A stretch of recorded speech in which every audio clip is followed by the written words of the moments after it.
데이터베이스 수업을 진행하겠습니다. 이제 지금 크게 이론적인 부분, 스키마, 카디널리티, 데이터베이스 키, 전기와 그다음에 몇 가지 용어 정리하는 이론적인 부분, 그다음에 실제 실습을 통해서 SQL 조작하는 부분에 대한 수업이 있습니다. 각각 지금 영상을 만들 예정입니다. 일단 이론 수업부터 먼저 진행을 하겠습니다. 스키마는 해당 데이터를 누가 보느냐, 또는 어떤 관점에서 보느냐와 관련된 문제입니다. 일단 첫 번째, 외부 스키마. 일반적으로 우리가 만든 시스템은 데이터가 존재하고 데이터를 화면에 보여줍니다. 화면에 보시다시피 실제 사용자가 사용하는 화면이고요. 화면에는 각종 데이터가 보입니다. 고객 고유번호라든지 이름, ID, 이메일, 전화번호, 유저키, 회원번호.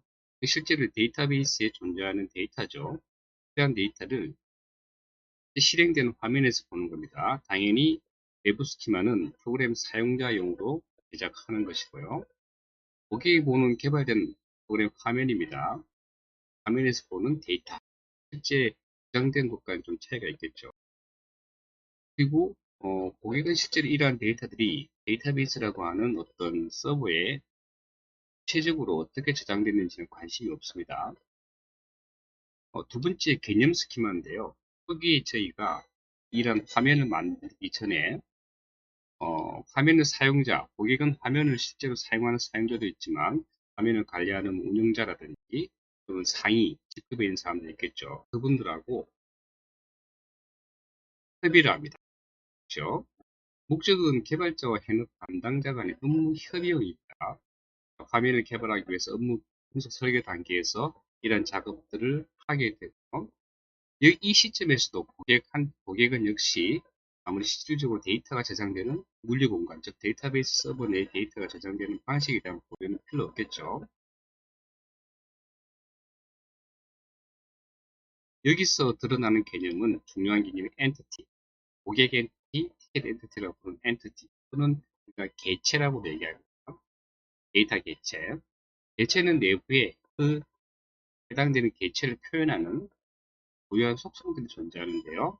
그래서 엔티티라고 하는 용어, 속성이라고 하는 용어에 대해서는 여러분들이 익숙해지실 필요가 있다. 여긴 고객 엔티티하고 티켓 엔티티라는 두 개의 엔티티가 있죠. 엔티티 내부에는 고객 같은 경우에는 고객의 특성을 표현하는 다양한 속성들, 고객 고유번호, 이름, ID, 이메일, 전화번호, 유저키, 회원번호 등의 내부 속성이 존재합니다. 이러한 방식으로 현업 담당자와 개발자 간의 협의용으로 어떤 데이터를 바라보는 관점에 대한 그래서 우리가 개념 스키마라고 합니다. 최종적으로 저희가 내부 스키마라고 있는데요. 상위에 있는 이걸 가지고는 실질적으로 개발자가 사용할 수가 없습니다. 개발자는 요즘에는 한글 명칭도 도입이 되지만 기본적으로 영문명을 사용하게 되고요. 그 다음에 해당되는 데이터의 어떤 속성 중에서 위에서는 제가 속성이라고 표현했지만 데이터의 특성 중에서 그 데이터가 어떤 타입인지 즉 숫자인지 문자인지 문자라면 그 사이즈는 얼마만큼 돼야 되는지에 대한 정의가 구체적으로 가야지만이 개발자가 해당되는 것을 개발할 수가 있습니다. 즉 프로그램 개발자용으로 데이터를 바라보는 관점 이 내부 스키마고요. 실제 데이터베이스 저장소에 저장될 때 규격을 지정하게 됩니다. 즉 데이터 타입과 사이즈 화면 개발자가 데이터베이스 언어로서 기능을 만들기 위한 자료로 쓰이고요. 따라서 데이터베이스에 차지하는 공간이 반드시 지정이 되어야 됩니다. 실제 저장이 되어야 되니까요. 물리적으로.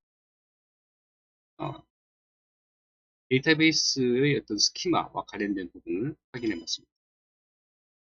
다음으로 등장하는 개념이 카디넬리티인데요. 한번 실제로 화면을 보시죠. 학생이라고 하는 엔티티가 존재합니다. 거기에는 다양한 속성이 존재하죠. 또는 학생이라고 하는 테이블이라고도 할 수 있습니다. 테이블은 다양한 칼럼이 존재합니다. 그런데 칼럼을 잘 보게 되면 칼럼별로 특성이 있습니다. 즉, 이 학번이라고 하는 칼럼은 다른 칼럼과 중첩되지 않습니다. 그리고 우리가 한 라인 한 라인은 우리가 행 또는 로그라고도 얘기하는데요. 데이터베이스에서는 튜플이라는 용어로 쓰기도 하고 자, 하나의 행은 여러 개의 칼럼으로 구성이 되어 있습니다. 우리 앞서 그 스키마틱 개념을 본다면 하나의 엔티티는 다양한 속성들로 구성이 되어 있다고도 표현할 수가 있습니다. 어쨌든 학번이라고 하는 이 컬럼은 다른 컬럼과 절대 일치하지 않습니다. 당연하겠죠. 학생의 학번이니까 한 학교에 동일한 학번이 존재할 수 없기 때문에 이름은 어떨까요? 이름은 분명히 존재하죠. 중복이 가능합니다.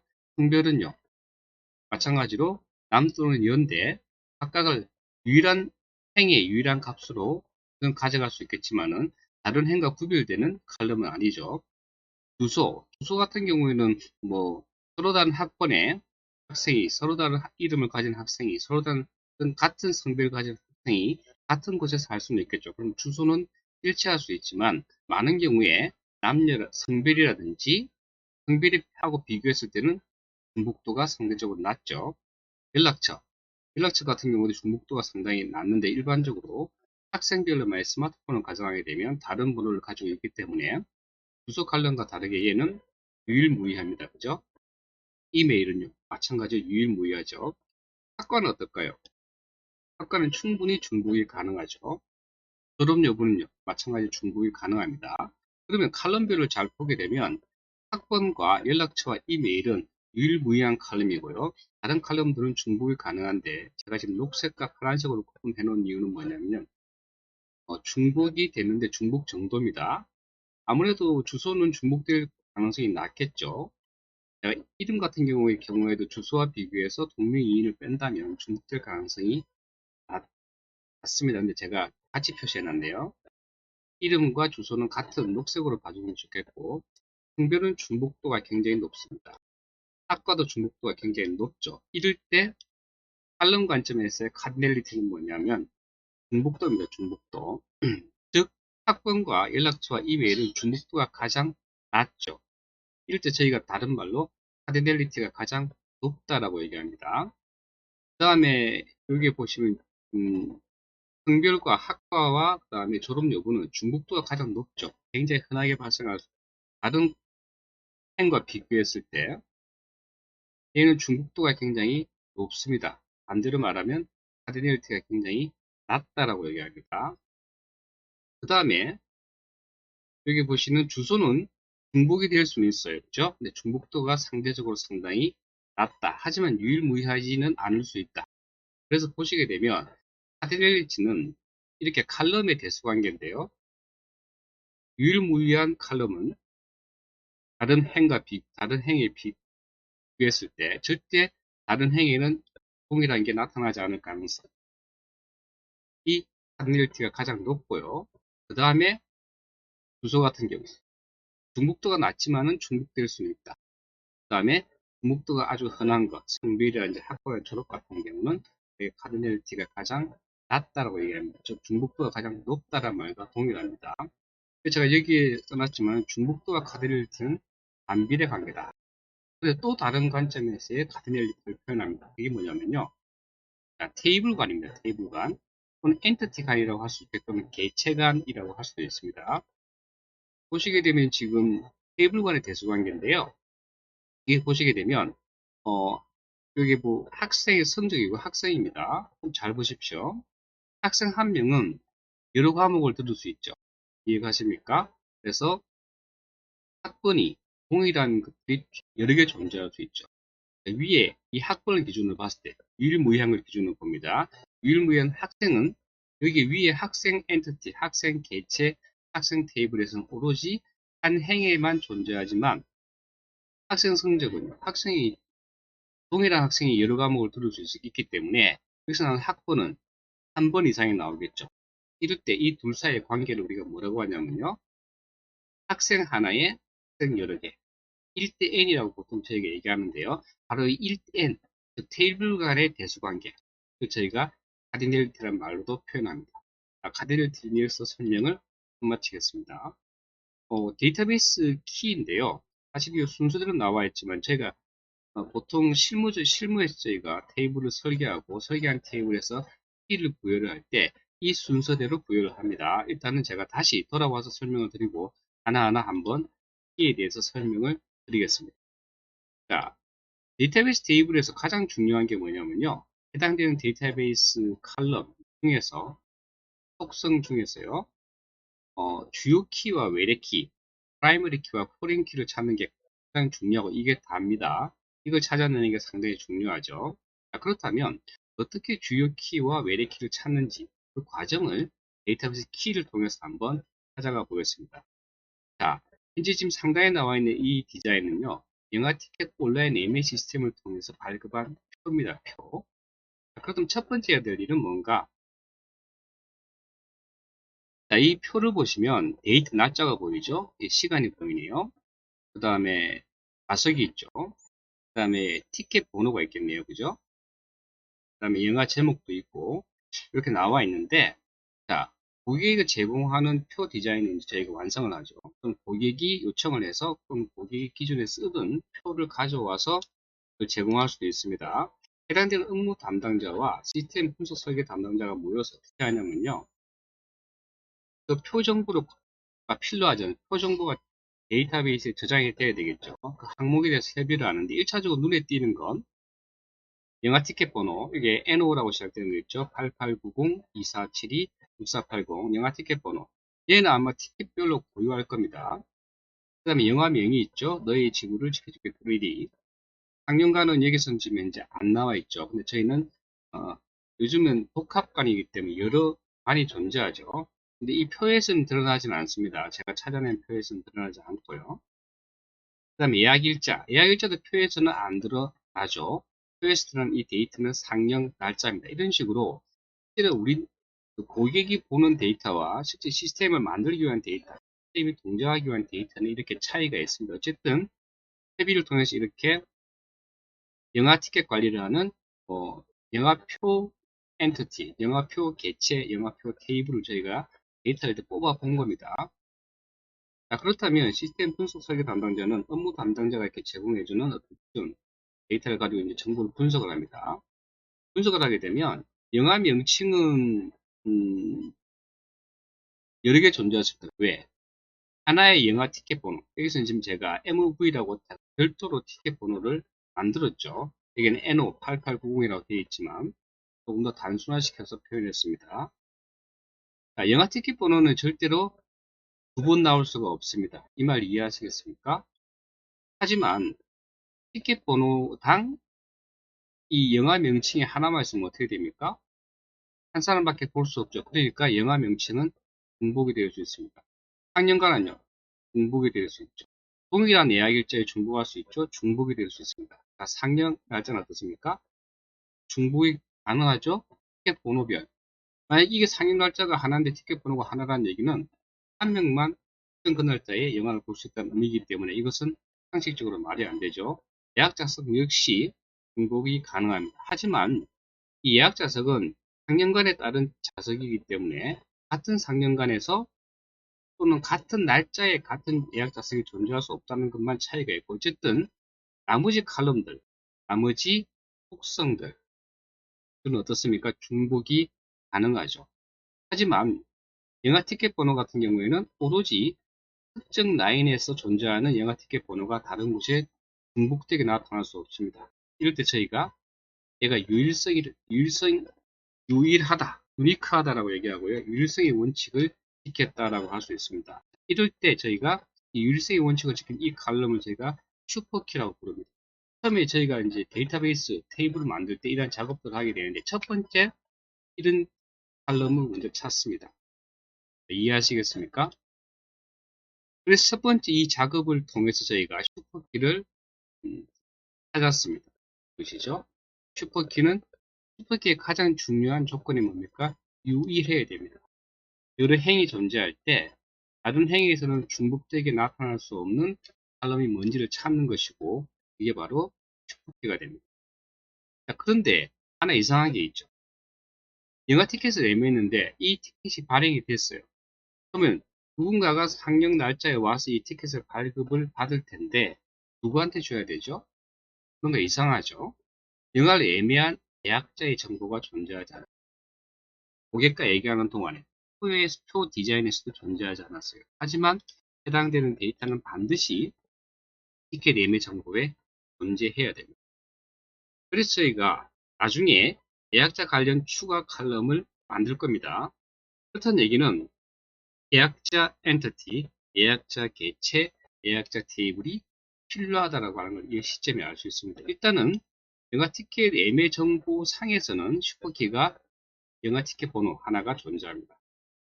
자, 이제 보시죠. 봤더니 예약자가 필요하죠. 근데 그럼 예약자 예약 정보가 뭐가 필요하겠습니까? 우리는 지금 현재 티켓 예매 시스템이라고 하는 웹 서비스 시스템을 만들고 그 서비스가 쓰는 데이터를 지금 이제 찾아 나가는 과정입니다. 자, 예매 시스템을 통해서 등록하는 정보, 이런 많이 익숙하시죠? 홈페이지 아이디, 패스워드, 이름, 주소, 연락처, 이메일, 고객 등급, 이 영화관에 많이 방문한 횟수겠죠. 그리고 매출, 파워로 우리가 이 고객 등급을 알 수 있습니다. 그 다음에 해당되는 홈페이지에 가입한 날짜, 자기 아이디를 만드는 날짜겠죠. 가입일자. 그러면 그것을 저희가 이런 식으로 보게 되면요. 자, 홈페이지 아이디. 자, 홈페이지 아이디는 여러 개 존재할 수 있습니까? 그렇지 않죠.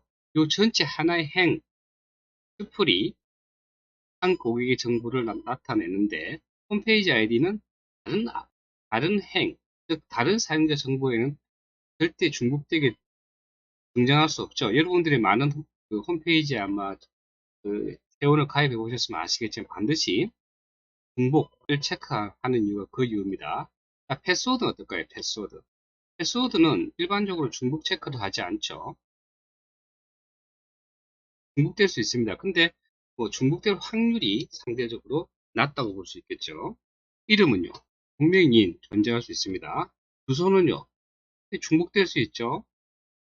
서울 사는 사람, 물론 구체적으로 주소를 아주 상세하게 표시를 하면 이 주소 자체를 중복되지 않게 할 수 있지만, 연락처요. 연락처는 핸드폰 번호인데 사람당 하나겠죠. 이메일 등록이 안 됩니다. 고객 등급은 최우수 고객이 딱 한 명일 수는 없지 않습니까? 그죠? 가입일자는요, 같은 날짜에 여러 서로 다른 고객이 회원가입할 수 있겠죠. 그래서 여기서 중복되지 않는 것은 홈페이지 아이디, 연락처, 이메일입니다. 여기서 저희가 아까 앞서 얘기했던 슈퍼키 관점에서 얘기한 뭐죠? 유일성을 만족한 거죠. 유일성. 그래서 최종적으로 슈퍼키를 찾아냈는데요. 영화 티켓 번호, 티켓 번호가 슈퍼키고요. 그 다음에 애매해온 시스템에서는 홈페이지 아이디, 연락처, 이메일 등이 슈퍼키입니다. 이게 바로 슈퍼키입니다. 슈퍼키에 대한 설명은 여기서 완료하겠습니다. 자, 근데 앞서 제가 말씀을 드렸듯이 티켓 예매 정보에 실제 홈페이지 아이디가 필요합니다. 즉 어떤 고객이 어떤 날짜에 예약을 했고 언제 보는 영화를 예약했고요. 그죠? 그러면서 티켓 번호가 생성이 됩니다. 즉 하나의 티켓이 발급된다는 의미고요. 제가 여기서 보시다시피 추가를 했습니다. 나중에 이것은 상당히 뒤에서 중요한 의미입니다. 그러니까 여기 보시면 아시겠지만 예매 시스템 회원 정보에도 홈페이지 아이디가 있고요. 티켓 예매 정보에도 홈페이지 아이디가 있습니다. 이 둘 사이에 테이블 간에 뭔가 관계가 있지 않을까 충분히 유추할 수 있고, 그런 점에서 어떤 조건을 만족하면 어떤 키, 우리가 찾아야 되는 어떤 키와 관련이 되어 있습니다.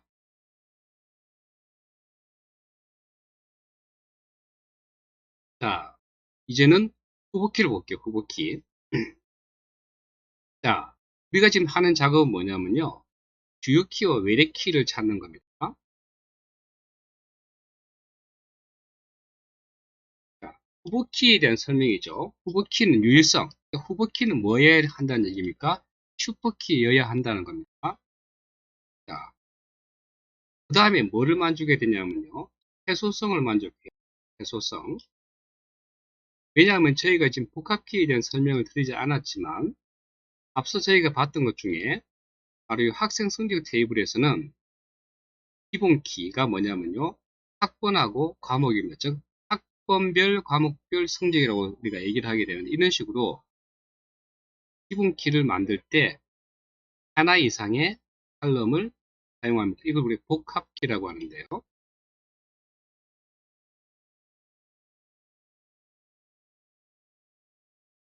그럴 때 우리가 만약 칼럼 또는 속성을 하나만 쓰면 제일 좋아요.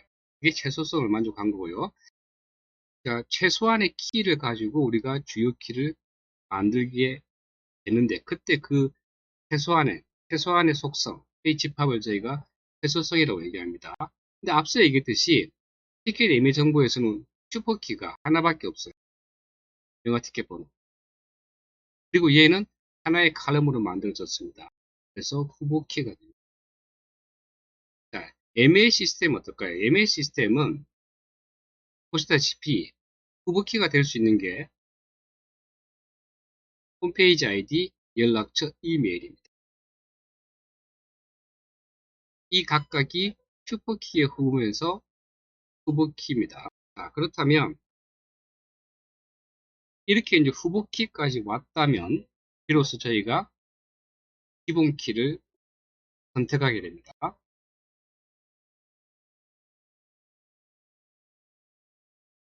후보키의 집합을 제가 뽑았죠. 지금 후보키를 계속 얘기하고 있는데요. 이제 기본키가 나올 겁니다. 자, 이제 보시겠습니다. 기본키는 뭐냐면요. 후보키 중에서 선택을 합니다. 무엇을 해도 돼요. 근데 제가 일반적으로 실무적으로 일을 하다 보면 여러 칼럼 중에서 이 칼럼이 기본키로 적합하다라고 저희가 얘기하는데요. 기본키는 후보키들 중에 하나입니다. 후보키들 중에 하나만 선택하고 최소성, 꼭 필요한 최소한의 속성들만으로 키를 구성하는데, 자, 보시겠습니다. 여기 나왔듯이 여기는 후보키가 하나밖에 없죠. 슈퍼키도 하나밖에 없고요. 후보키도 하나밖에 없습니다. 이런 경우에는 그 자체가 그냥 기본키가 됩니다. 그런데 반해서 MS 시스템 회원 정보 같은 경우에는 기본키를 고를 때 예상이 되는 후보키가 총 3개가 있습니다. 그죠? 홈페이지 아이디, 연락처, 이메일. 그 중에서 최소성을 만족하기 위해서 하나만 고를게요. 물론 홈페이지 아이디와 연락처를 합쳐서 기본키를 만들 수도 있습니다. 그런데 이렇게 합쳐도 유일성을 만족하고요. 홈페이지 아이디 하나만 있어도 유일성을 만족합니다. 그렇다면 최소성의 원칙을 지켜야 되겠죠. 굳이 두 개를 할 필요가 없다는 얘기입니다. 저는 홈페이지 아이디를 저는 기본키로 만들었습니다. 그렇다면 나머지 후보 키는 어떻게 되느냐? 바로 대체키가 되는 겁니다. 즉 대체키는 기본키로 선정되지 않은 후보 키입니다. 그럼 이게 왜 대체키가 되느냐? 저희가 시스템을 만들 때 특정 키를 기본키로 만들었어요. 선택해서 만들었는데 시스템을 운영을 해보다 보니 이게 적합하지 않은 걸 판단해야 됩니다. 그렇다면 다른 키를 저희가 기본키로 만들어야 되겠죠. 근데 그 기본키는 아무거나 되면 안 되죠. 후보키 중에 하나여야 됩니다. 만약에 후보키가 하나밖에 없다고 하면 그럼 뭐 어쩔 수 없는 거죠. 해당되는 어떤 대체 엔티티의 특성이 그런 거니까. 어쨌든 기본 그 후보키가 하나 이상 존재할 때 그 중에 선택되지 못한 후보키는 저희가 대체키라고 부릅니다. 자, 저희는 이제 기본 키를 찾았어요. 그렇다면 아까 제가 그랬죠?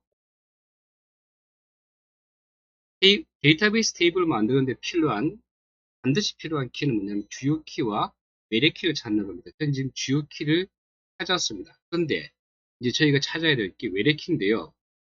엔티티, 대체, 테이블 중에서도 기본 키는 반드시 저희가 만들지만 외래 키는 존재하지 않을 수도 있습니다. 존재하지 않을 수 있다는 걸 주의하시고요. 자, 그렇다면 보십시오. 지금 두 테이블은 어떻게 되어 있습니까? 관련성을 맺고 있습니다. 관련성을. 그런데 여기 나와 있는 그 티켓 MA 정보 속에 있는 홈페이지 아이디는 실제 어디에 있는 칼럼입니까? 예, MA 시스템 회원 정보에 있는 칼럼입니다. 확인 가능하시죠?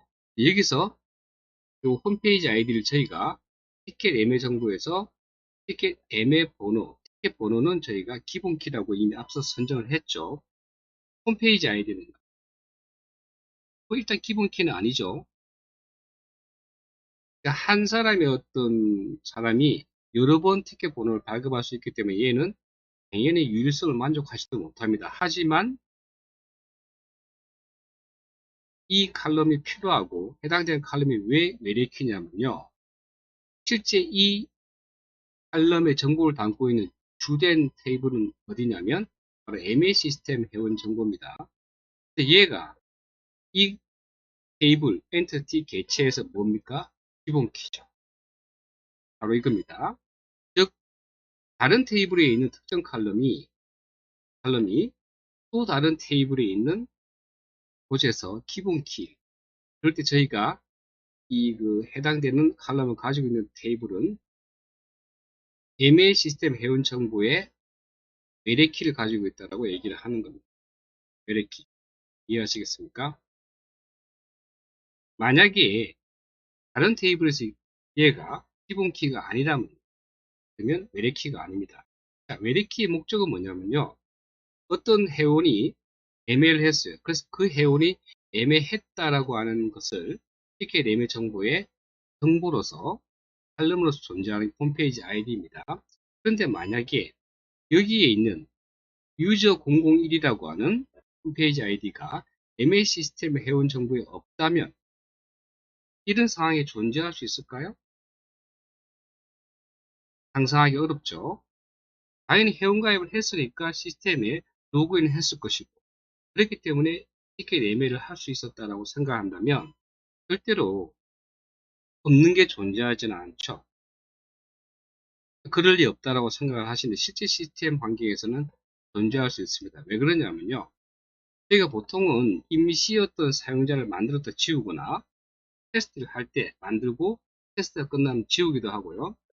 또는 이제 관리자는 직접 티켓 예매를 하면 안 되잖아요. 그죠? 관리자 같은 경우에는 별도의 테이블을 따로 만듭니다. 즉, 관리자 테이블. 물론, 티켓 예매 시스템 회원 정보에 두고 해당되는 회원의 종류를 구분할 수도 있겠죠. 하지만 별도로 만약에 테이블을 구분했어요. 즉, 예매 시스템 회원 정보, 관리자 정보라고 하는 테이블이 별도로 존재한다면 절대로 이제 그 관리자가 임의로 티켓 예매를 하면 안 되겠죠.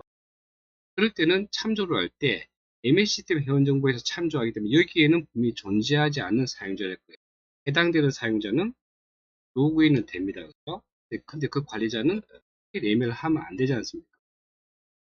그래서 혹시라도 그 사용자 아이디가 그대로 넘어온다면 지금처럼 문제가 되겠죠. 그래서는 안 되기 때문에 이 외래키의 목적이 그겁니다. 존재하지 않는 사용자가 애매할 수 없다는 것을 만족시켜주는 거죠. 무결성. 왼쪽처럼 실제 데이터 형식으로 보여줄 수도 있지만 오른쪽처럼 저희가 엔티티를 설계할 때 모습입니다. PK는 프라이머리 키, FK는 포레인 키, 그 다음에 MA 시스템은 정보에서는 프라이머리 키입니다. 우리 앞서 그 카디널리티를 봤죠. 그죠? MA 시스템 회원 정보는 홈페이지 아이디가 하나밖에 존재하지 않죠. 하지만 이 한 명의 홈페이지 아이디 사용자가 로그인해서 여러 번 티켓 예매를 할 수 있지 않습니까? 그죠? 그래서 홈페이지 아이디 기준으로 항상 기준이 있습니다. 홈페이지 아이디 기준으로 봤을 때 해당되는 티켓 예매 정보는 n번 발생할 수 있습니다. n번 여러 번 발생할 수 있다는 얘기죠. 그래서 1대 n이라고 표현하고 이것을 우리가 테이블 간의 관계성, 테이블 간의 대수관계가 1대 n이라고 표현하고요. 그 대수관계를 저희가 카디넬리티라고 봅니다. 자, 이제 정규화를 한번 보겠습니다. 정규화. 노멀 폼이죠. 제일 NF, 제일 정규형이라고 얘기하고요. 핵심은 뭐냐? 테이블의 칼럼의 내용은 원자화 되어야 된다. 여기서 보시면 아시겠지만 데이터 측면에서 봤을 때 운영체제와 DB는 두 개죠. 원자와 원칙이 깨졌음을 바로 알 수 있습니다. 자, 이때 학번은 여기서 단위 기본 키고요. 이름은 동명이인 중복이 가능하고 과목도 중복이 가능합니다. 어쨌든 중요한 건 뭐냐면 과목이라고 하는 이 칼럼이 내부에 존재하는데 원자성을 뺐죠. 그죠? 운영체제하고 DB를 따로따로 줘야 되겠죠. 물론 그렇게 되다 보면 어떤 문제가 생기냐면 학번이라고 하는 칼럼, 학번이라고 하는 이 칼럼이 하나 이상이 생기겠죠. 그건 여러분들이 아셔야 됩니다. 자, 이렇게 원자성이 깨진 것을 우리가 제1전기형을 하면 어떻게 되나요? 다음과 같이 됩니다. 다 쪼갰죠. 쪼갠 대신에 이렇게 학번이 어떻게 됐죠? 단일 기본키로서 역할을 못합니다. 그렇겠죠? 왜냐하면 같은 학번이 다른 행에도 존재하기 때문에 행에서 다른 행이 없는 유일한 값으로서 우리가 존재하는 게 기본키인데 후보키, 그러니까 슈퍼키이자 후보키이자 기본키입니다. 그런데 지금은 그 조건을 유일성을 만족시키지 못했죠. 다른 행에도 존재하기 때문에. 이 경우는 어쩔 수 없이 어떻게 해야 되냐면요. 학번하고 이름을 합쳐서 기본키로 만들어야 됩니다. 적어도 같은 학번에 같은 이름이 자, 복합 기본키를 보시겠습니다. 이번에는 얘도 중복이 되고 공격이 중복이 되기 때문에 이 세 개를 합쳐서 이 테이블에서 기본키로 만들어야 됩니다. 그때 이 기본키는 하나의 칼럼이 아니죠. 그래서 복합 기본키라고 합니다. 그러니까 이 두 개는 이름이 같죠, 그죠? 같지만은 과목까지 합쳐서 본다면 절대로 다른 행에서는 중복되게 발생하지 않죠, 그죠? 단일 기본키에서 복합 기본키로 바꿔서 처리했고요. 근데 사실 이 부분이 제일 전교에서 핵심은 아니고 제일 전교의 핵심에서는 과목 같은 경우에 과목을 이렇게 콤마로 구분해서 요소가 하나 이상 한 칼럼에 동시에 존재하지 않게 해야 된다. 이게 바로 제일 정규형이고요. 제일 정규형을 만족하도록 아래처럼 이렇게 만들었습니다. 두 번째, 테이블 속에서 보면 부분 종속성이 있습니다. 여기 잘 보십시오. 학번 및 과목 두 가지를 합쳤다고 보십시오.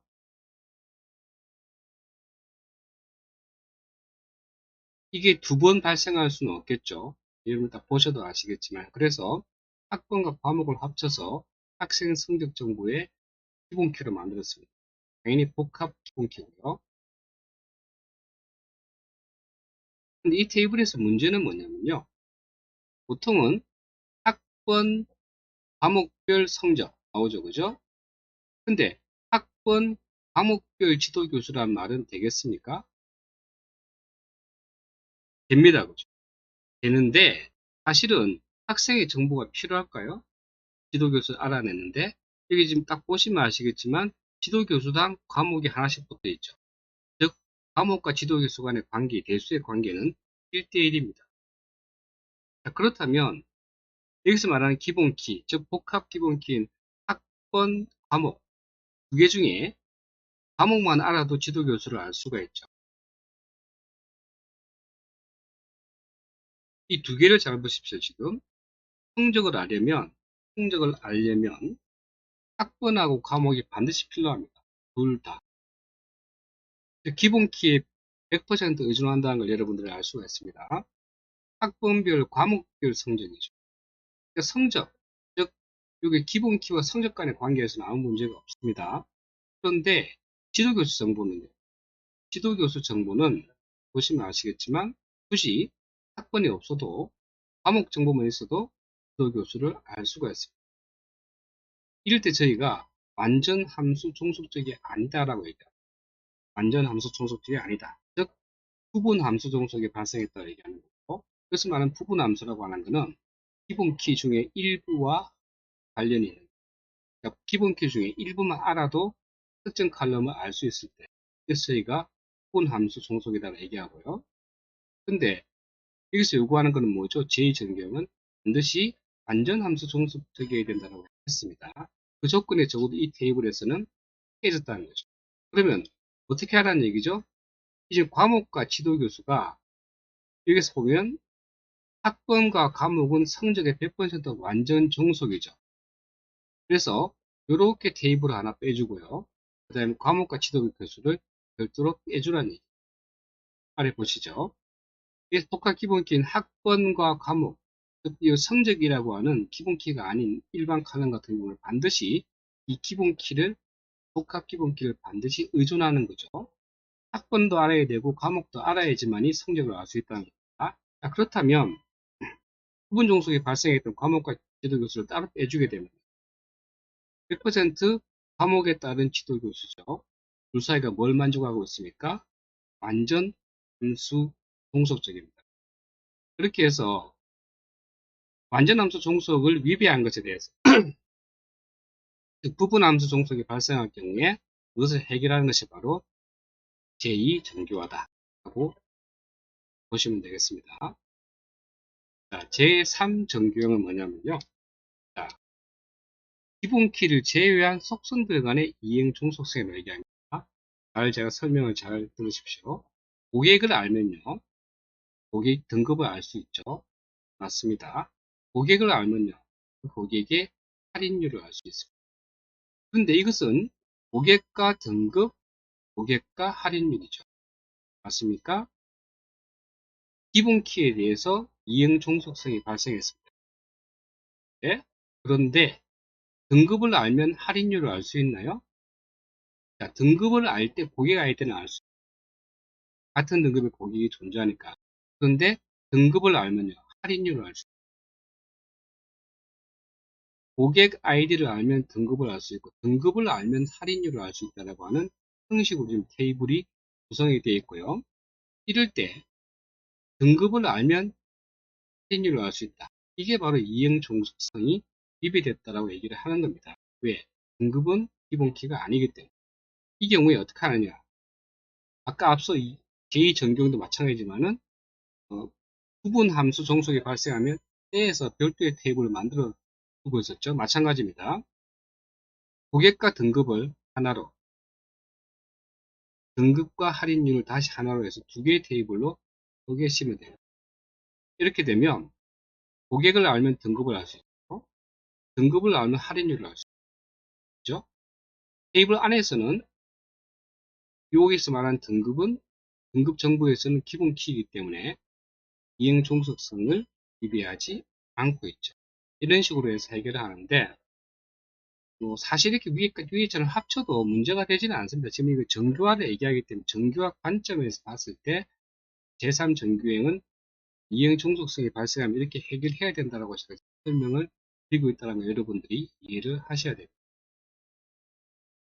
자, 지금 이제 BCNF, 즉 제3정규행의 강화 버전이라고 얘기합니다. 앞서 있던 테이블을 조금 더 좀 다르게 표현해 봤는데요. 잘 보십시오, 지금. 특정 학번의 학생이 특정 과목의 수업을 듣는다 했을 때 그 과목의 지도 교수는 어떻게 됩니까? 알 수 있죠. 자, 그렇다면 이렇게 봅시다. 자, 학번을 알면 지도 교수를 알 수 있을까요? 학번을 알면 지도 교수를 알 수 있어요. 모르죠. 왜냐하면 홍길동이라는 지도 교수님은 이것은 지금 제가 약간 예를 잘못 표현했는데요. 이 학번을 기준으로 봤을 때 자바를 배울 때는 홍길동이라고 하는 분이 지도 교수고요. C++를 배울 때는 박길동이라고 하시는 분이 지도 교수예요. 즉 학번만 안다고 해서 지도 교수를 알 수는 없다는 겁니다. 그럼 이제는 과목을 알면 지도 교수를 알 수 있을까요? 자바 과목을 가르치는 교수님이 두 분이죠. 홍길동, 박길동. 이해갔습니까? 결국은 지도 교수를 알려면 복합 기본 키인 학번과 과목을 두 개를 알 때 비로소 지도 교수를 알 수 있죠. 이 테이블은 완전 함수 종속을 충족시킵니다. 근데 제가 이 오른쪽에 설명을 붙여놨지만 문제가 뭐죠? 과목을 안다고 해서 지도 교수를 알 수가 없고요. 학번을 안다고 해서 지도 교수를 알 수 없습니다. 그런데 지도 교수를 알면 과목을 알 수 있을까요? 알 수 있죠. 근데 기본 키는 어디에서 뺀다고 해서 후보키에서 뺀다고 했죠? 후보키에서 잘 기억하십시오. 후보키에서 기본 키를 빼는데 지도 교수는 후보키에 들어가지 않았습니다. 그럼에도 불구하고 지도 교수를 알면 과목을 알 수 있죠. 지도 교수를 알면 뭘 알 수 있죠? 학번을 알 수 있죠. 물론 지금은 약간 좀 그게 약간 정확하지는 않죠. 왜냐하면 이 지도 교수는 여러 명의 학생을 가리키기 때문에 어쨌든 확실하게 지도 교수를 알면 과목을 알 수 있다. 그래서 어떻게 했느냐? 학번별 지도 교수, 과목별 지도 교수를 별도로 빼서 이렇게 테이블을 쪼갭니다. 이렇게 하게 되면 이제는 학번별 지도교수. 사실은 여기 지금 제가 표현을 좀 잘못했지만 이게 이런 식으로 각각을 두 개를 쪼개는 것을 저희가 BCNF 전교이라고 합니다. 이 부분도 솔직히 좀 상당히 좀 어떻게 보면 개선되어야 될 부분이 존재하죠. 왜냐하면 학번과 과목이 동시에 만족하지 않으면 특정 지도교수를 알 수 없도록 되어 있는, 사실은 지도교수는 수강 교수하고는 틀리죠. 그죠? 테이블 구성 자체가 조금 제가 볼 때는 문제가 많다라고 볼 수 있습니다. 하지만 어쨌든 이런 방식으로 지도교수라고 하는 후보키에 들지 않는 키가 과목이나 학번을 이렇게 결정할 수 있어요. 안 되는 안 되기 때문에 완전함수 동석은 충족하지만 이런 문제가 존재한다는 겁니다. 그럴 때 학번과 지도교수, 과목과 지도교수별로 쪼개서 얘를 기본키로 만들게 되면 지금과 같은 그런 문제는 발생하지 않는다는 걸 알 수가 있고, 완전 함수 종족을 충족함에도 불구하고 생기는 이런 문제를 해결하는 거죠. 이게 바로 BCNF 전교형이라고 볼 수 있고, 이것은 제3전교형의 강화 버전이라고 합니다. 이번엔 용어를 잠깐 보겠습니다. 지금 이 컴퓨터 안입니다. 컴퓨터 안에 지금 사각형 뭔가 있죠? 이게 바로 실제적으로 우리가 관리하는 모든 파일들을 저장하는 저장 공간입니다. 하드디스크라고 하고, 예전에는 이 하드디스크에 단순한 텍스트 파일 이런 식으로 저장이 됐습니다.